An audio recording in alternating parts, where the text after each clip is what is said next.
ദേ ഈ കിളിക്കുഞ്ഞുണ്ടല്ലോ, ഇവൻ നമ്മുടെ വീട്ടിൽ റീസെൻ്റ് ആയിട്ട് ഉണ്ടായിട്ടുള്ള കുഞ്ഞാണ്. മൊത്തം 3 പേരുണ്ടായിരുന്നു. പക്ഷേ ഇവൻ മാത്രം കൂട് ചാടി പുറത്തേക്ക് വന്നു. പക്ഷേ ഇവൻ ഒറ്റയ്ക്ക് തിന്നാൻ ഇതുവരെ ആയിട്ടില്ല. അച്ഛനും അമ്മയും തന്നെയാണ് ഇവനെ ഫീഡ് ചെയ്തുകൊണ്ടിരുന്നത്. കൂട്ടിലുള്ള ബാക്കി 2 കുഞ്ഞുങ്ങൾക്കും ഈ അച്ഛനും അമ്മയും വന്ന് ഫീഡ് ചെയ്യുന്നുണ്ട്.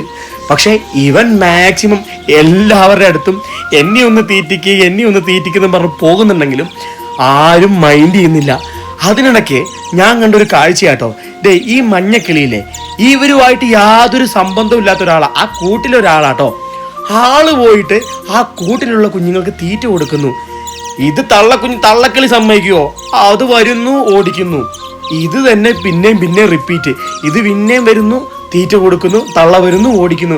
എന്നാൽ എനിക്ക് മനസ്സിലാവാത്തതേ, ഈ കുഞ്ഞിന്, ഈ തള്ളക്ക്, ഈ മഞ്ഞക്കിളിക്ക് എന്തിൻ്റെ സൂക്കേടാന്ന് എനിക്ക് മനസ്സിലാവുന്നില്ല. പക്ഷേ ഈ മഞ്ഞക്കിളി തന്നെ വേണ്ടി വന്നു ആ പുറത്തുള്ള കുഞ്ഞില്ലേ, അവനെ തീറ്റ കൊടുക്കാനായിട്ട് ആ മഞ്ഞക്കിളി തന്നെയാ വേണ്ടി വന്നു. ഈ കുഞ്ഞിൻ്റെ കഷ്ടപ്പാട് ഞാൻ കണ്ടിട്ട്, ഇത് നീല അതിൻ്റെ തന്തപ്പടിയാട്ടോ. ഈ കുഞ്ഞിൻ്റെ കഷ്ടപ്പാട് കണ്ടിട്ട് അവസാനം ഞങ്ങൾ പുറത്തെടുത്തു, എൻ്റെ കയ്യിൽ പുറത്തേക്കെടുത്തു. പക്ഷേ ഇവനൊന്നും തിന്നുന്നൊന്നുമില്ല, കൈ വെച്ച് കൊടുത്തിട്ടൊക്കെ ഒന്നും തിന്നുന്നില്ല. പിന്നെ എന്തായാലും ഞാൻ ഒന്നും കൂടി ആ കൂട്ടിനകത്ത് വെച്ച് നോക്കി. പക്ഷേ നമുക്കൊരു ടെൻഷൻ ഉണ്ടായിരുന്നു, ദൈവമേ എന്താകും.